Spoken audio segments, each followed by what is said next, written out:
Hello दोस्तों, welcome back to my channel. तो एक बार फिर से हाजिर हो गई हूँ मैं आप लोग के सामने एक नए कहानी के साथ, मोटिवेशनल कहानी के साथ दोस्तों। और आज के मेरे इस चैनल में जो मैं कहानी लेकर आई हूँ वो सच्ची कहानी है। कर्म और भाग्य की गणना में न माँ बड़ी न ही पुत्र, ये कहानी का शीर्षक है दोस्तों। तो इस कहानी में आज क्या है ऐसा, तो आइए चलिए दोस्तों अपनी कहानी को शुरू करते हैं। शुरू करने से पहले आप लोगों से एक रिक्वेस्ट है दोस्तों कि मेरी कहानी थोड़ी भी अच्छी लगती है तो इसे लाइक ज़रूर कीजिएगा। चैनल पर नए हैं तो सब्सक्राइब बेल आइकन के साथ कीजिएगा।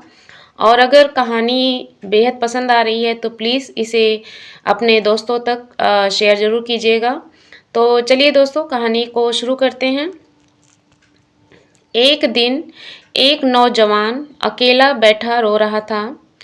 पास ही से एक साधु गुजरा तो उसके नौजवान से पूछा, क्यों बेटा, क्यों रो रहे हो? नौजवान बोलता है, हे साधु महाराज, मेरा संसार में कोई नहीं है।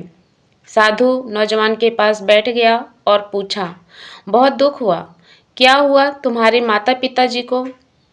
तो नौजवान बोला, कुछ नहीं, माँ तो बिल्कुल ठीक है। साधु ने फिर पूछा, तुम्हारे भाई बहन? नौजवान ने फिर से कहा, वो भी ठीक हैं। साधु समझ नहीं पाया और नौजवान से पूरी बात बताने के लिए कहा। नौजवान बोला, मुझे इतने वर्ष लग गए यह जानने के लिए कि मेरा कोई नहीं है और किसी को भी मुझसे लगाव नहीं है, न माता पिताजी को न भाई बहन को। मैंने सबके लिए इतना कुछ किया परंतु सब न जाने क्यों मुझसे इतनी नफरत करते हैं। मैंने तो किसी का कुछ नुकसान भी नहीं किया, बुरा नहीं किया, कभी किसी से धन की लालसा नहीं की। साधु परेशान हो गए कि आखिर बात क्या है। उसने नौजवान से अपनी कहानी सुनाने के लिए कहा। नौजवान ने सुनाई अपनी कहानी। जब मैं छोटा था तो एक बार मैं बहुत बीमार हुआ। मुझे बताया गया कि मुझे एक डॉक्टर ने बचाया। पढ़ाई के लिए मेरे स्कूल इतने बदले कि मुझे खुद पता नहीं कि मैं किस स्कूल से पढ़ा हूँ। थोड़ा और बड़ा हुआ तो मेरे माता पिता ने मुझे अकेले रेलगाड़ी में बिठाकर चाचा के घर भेज दिया पढ़ाई के लिए।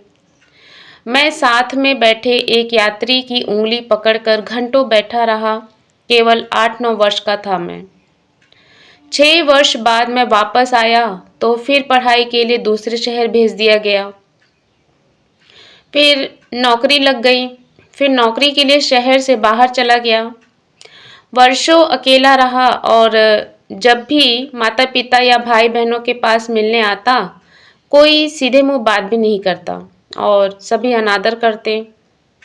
फिर शादी हो गई तो माता पिता ने घर से निकाल दिया। फिर भी मैं साथ निभाता रहा। मैंने और मेरी पत्नी ने मिलकर परिवार को जोड़ने की बहुत कोशिश की, परंतु कोई भी हमसे रिश्ता रखना नहीं चाहता था। साधु की आंखें नम हो गई और साथ ही नौजवान की आंखें भी। नौजवान ने आगे बताना शुरू किया।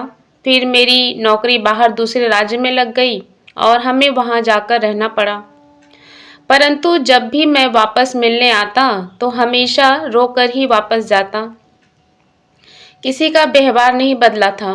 फिर पिताजी बीमार रहने लगे। उनकी देखभाल के लिए जब भी मैं आता तो 4 बातें सुनकर ही जाता। फिर एक दिन उनकी तबीयत और बिगड़ गई और उनका निधन हो गया। साधु ने नौजवान के सर पर हाथ रखकर उसको शांत करने की कोशिश की, परंतु नौजवान अपनी बात सुनाना चाहता था।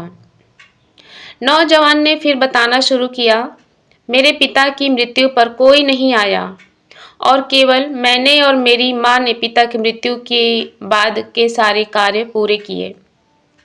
हैरान था कि जिन बच्चों को हमेशा मेरे माँ पिता ने सबसे ज़्यादा प्यार किया, आर्थिक सहायता दी, वो मेरे पिता के गुजर जाने के बाद इतने दूर कैसे हो गए।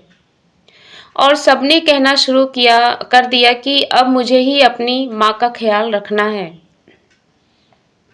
और अपने पास रखना है और अब उनको माँ से कोई मतलब नहीं है।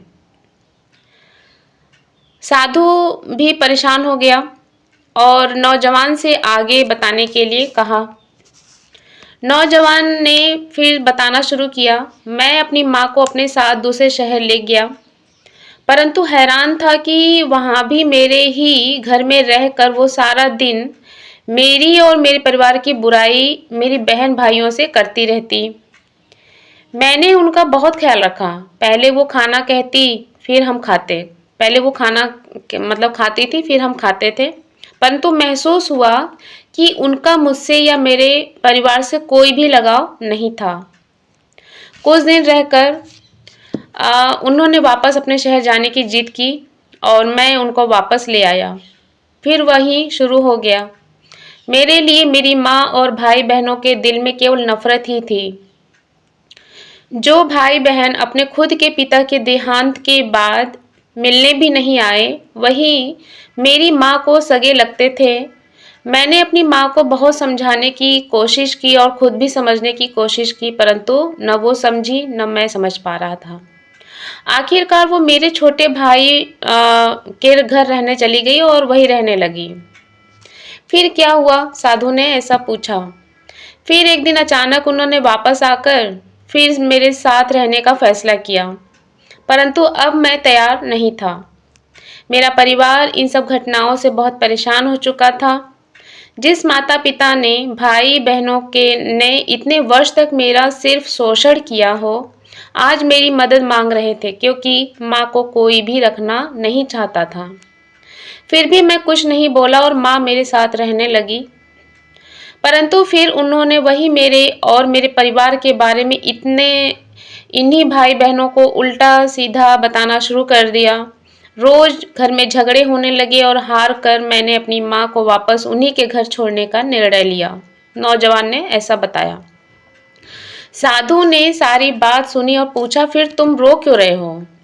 नौजवान ने कहा, हे साधु महाराज, मुझे यह समझ नहीं आ रहा कि शिकायत तो मुझे थी, शोषण तो मेरा हुआ, बुरा भला तो मैंने सुना, न मैंने अपने पिता की वसीयत में कोई धन मांगा, न मेरे या मेरे परिवार के दिल में कोई लोभ था, फिर भी कैसे सबसे बुरा मैं बन गया।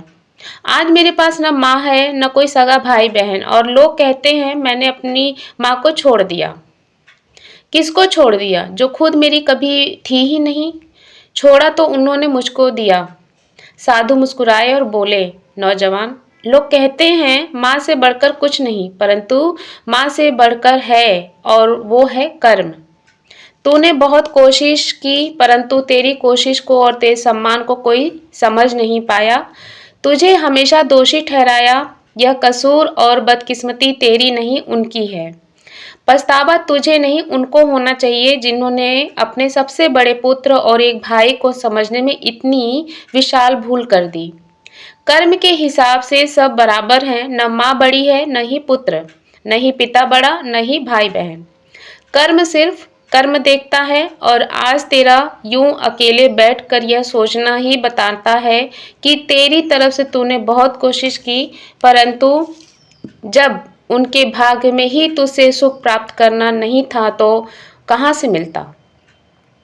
इसमें तू क्या करेगा? इसीलिए पछताना छोड़ और अपने परिवार और अपने भविष्य को संवार। यह कहकर साधु वहां से चल दिए और साथ ही नौजवान भी।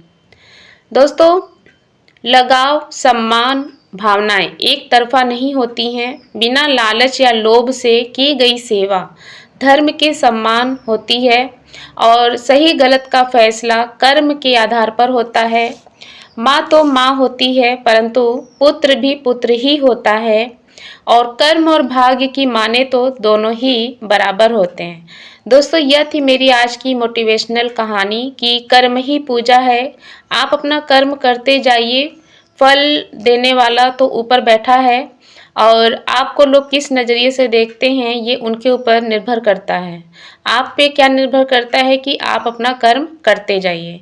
तो बस दोस्तों, आज के लिए इतना ही। आई होप मेरी आज की कहानी आप लोगों को पसंद आई होगी। मिलते हैं ऐसी ही एक अनोखी कहानी के साथ, मोटिवेशनल प्रेरणादायक कहानी के साथ। तब तक के लिए बाय बाय, सी यू।